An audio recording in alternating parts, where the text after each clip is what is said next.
Tinutoyo na naman siya. Tapos, yung higaan, inangkay niya na. Ayaw niya magpahiga.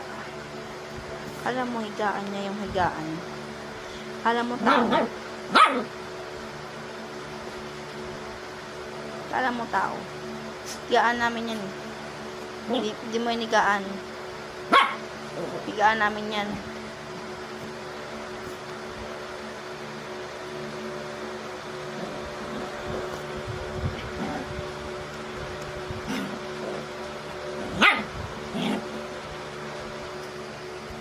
Pag nakakainom ka ng vitamins, tinutuyo ka.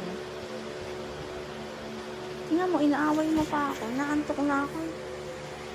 Anong oras na, oh?